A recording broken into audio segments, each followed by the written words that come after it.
welcome. I am here to have a quick chat with my friend Hilary Boucher. And I've known Hilary for about 5 years. We've known each other 5 years, in the blink of an eye. And I've learned so much in those 5 years, whether it's from our fitness classes together or I actually attended your workshop that you put on about fascia and learning about the fascia. And so I want you, if you don't mind, and thank you for being here, but I would like for us to talk a little bit about fascia. But before we dive into all of that, could you introduce yourself and what do you do? Because you do so much. Yeah. So, you know, I work with bodies, and I work in helping people really find their own personal level of wellness, and that can be on many different ways. Mm-hmm. And so, you know, I'm technically trained as a manual therapist, so I'm trained as a structural integrator. I have a background with fascial stretch therapy, cranial sacral therapy. I'm a birth and postpartum doula, but really what I like to do is help facilitate and guide people in ways that they feel they need to achieve optimal health. That's really powerful work. And I know we were talking earlier about how you integrate, because you also teach meditation, right? Yeah. And how you integrate that piece to your manual work should the body in front of you want to receive. Yeah, totally. Well, I think anytime you're working with the physical form, you know, you're really working with all layers of a person. Right. So, you know, I think scope of practice is important and worth mentioning here, because we definitely don't want to go outside of our scope. Right. But I think as any practitioner that works with a body, you know, we need to sort of have a not only an awareness but an understanding of those other layers, whether that's you know, mentally, physically, emotionally, and really sort of on a deeper level, what's going on energetically with that person, because the energy impacts the cells, impacts, you know, everything else. Right, So. absolutely. And, you know, diving right into that and how fascia is all connected, could we give a brief explanation about fascia and what is fascia and why is it important? Yeah. Well, there's lots of different sort of ways we could tackle that question.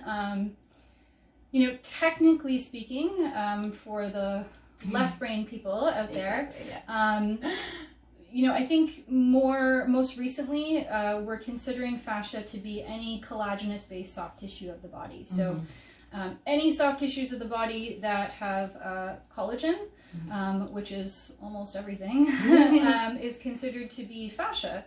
And from a perspective of holistic and connection in the body and movement, I really like the way Tom Myers describes it. He calls it the biological fabric, which is sort of really a great way to describe, you know, the deepest parts of us, right? Yeah, absolutely, absolutely.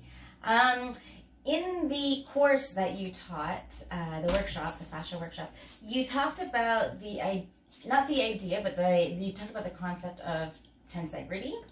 And you have this really cool model, which I really loved. Could you talk about it for the audience again? Sure. Yeah. So this model I actually purchased through the Anatomy Trains website. So, you know, giving credit where credit's due. Yes. And this is a model of a pelvis, and it's a tensegrity model. So tensegrity is really the concept of tension and integrity, and putting those two words together. So really looking at the tensile integrity of the body. So this is a great way to sort of understand that concept. So if we think of, you know, the wooden spindles being the bones and the black pieces being the connective tissue, if we have one area that's slightly off, you know, it really does, I'll just put it against the white background here, it really does sort of misalign the whole area. Mm-hmm. And if you think of the concept of the pelvis, if you have a misaligned pelvis, then you can pretty much put together, if you work with bodies, that if you have a misaligned pelvis, you have misaligned rib cage, you have misaligned spine, you have etc., etc. So yeah, so this is sort of the concept of understanding the full body integrity with respect to the fascia and how the fascia actually works, because it really does support the bones. Mm-hmm. And when you have an expansion of connective tissue, you have an expansion of the bones as well, and everything has more space to function better. Yeah, and we're so compressed, right? So we're actually doing opposite from what you did, was like spreading it apart, but we're actually sort of generally functioning where it's more compressed, right? So compression hurts because the tensegrity of the body is off. Yeah, exactly. Right? I really like how Ida Rolf, you know, her concept with structural integration was really, you know, she was really a big pioneer actually in looking at the body in relationship to gravity. You know, it was her that really said, you know, we're subject to gravity from the minute we come out of the womb. And that's something that we need to really consider with respect to, you know, growing in space and getting more upright in space. And how does gravity impact that relationship with maturational development and all of those things? Oh, that's very interesting. Noting it down, because I will have to go and research some more now. Yeah. Thank you for giving me more reading. All right. Yeah, I have some great books you can borrow if you want.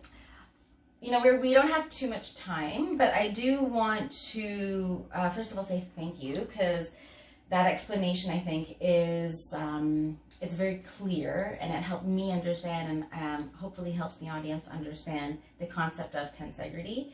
I want to talk a bit about cell exchange, and between two people in particular, or two living beings.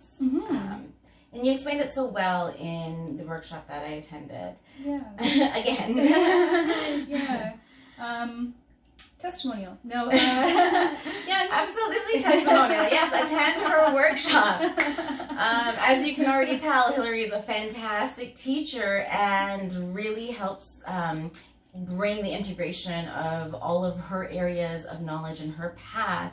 And you make it whole, right? You make it real because you've experienced it, and you come at it also scientifically, which I love, but also from your experience too. So attend her workshops. You'll learn lots. That's a good point, actually. The whole concept of blending sort of, you know, really bringing science into every aspect of what we're talking about, and combining that with, you know, we think about scientific evidence as what we can see, but there's also a lot going on.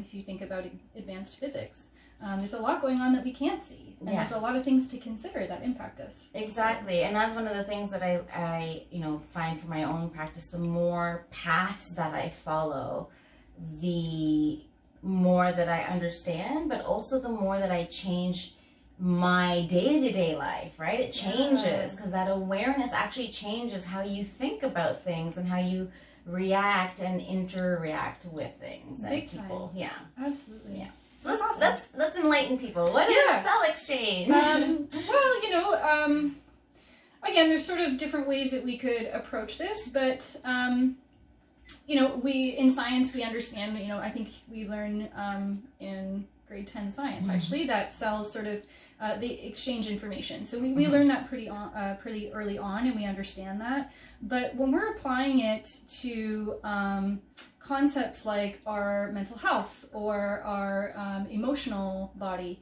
you know, that cellular exchange impacts that too. It doesn't just impact our physical cells. Right. And, you know, really more deeply, it starts from a mental perspective or an emotional perspective before our physical cells actually adjust to that experience. So, you know, one of the things, the examples we used in the workshop was talking about plants, because plants are sentient and they feel. And they feel sort of, they process on a slower time frame than humans do. We're a little bit more advanced. But nonetheless, they still are impacted by our energy.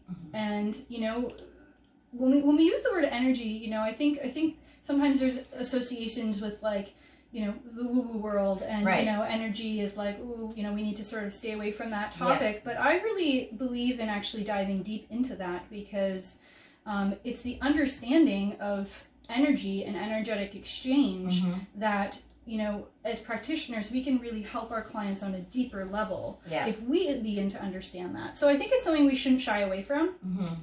But going back to the plants, you know, there's been lots of studies with water crystals as well. Dr. Emoto's work with water crystals, where, you know, he photographed water and on a microscopic level, and photographed how the crystals were disfigured with thoughts and intentions that were hateful, and the other crystals that were given, you know, prayers or feelings of gratitude were these beautifully formed crystals. And same with plants, you know, they've done studies with vegetation. You know, it lives longer when you're putting positive intentions into it. And I think that really sort of, you know, comes back to the idea of praying before we eat. You know, really sort of aligning with the food that we then put into our body, and really creating an alignment with that energy that's going in and going out. So it's so interesting, because I was a observer of a conversation recently about exactly that, about how our food is we're so disconnected from our food that we don't even realize the energies that we are ingesting, and then we fall into these states of depression or anxiety, or however it manifests in us, whether it's physical or emotional or mental pain, but it's because we're so disconnected. We don't know what was on our plate, where it came from, or how it was treated, right? And so it was a very interesting conversation. But yeah, it kind of touches on that, because it is all about that. Not all about, but a part of it is the energies that we are consuming. And consuming in many ways, right? Through what we expose ourselves to, what we consume on, you know, the internet, what we consume not just in our mouth, but what we consume in verbal exchange. Who we hang around with, right? Oh my gosh, my dad used to always say, you know, you are who your friends are. And you are what you eat. You are what you eat. You are who your friends are, right? So you can't be friends with X, Y, and Z, because you are who your friends are. And I was like, you know what? No, that's not true. But I was a teenager and I had no idea. But now I get it. And it's like, yes, because you're exchanging that energy, you really do become similar to who your friends are. Right?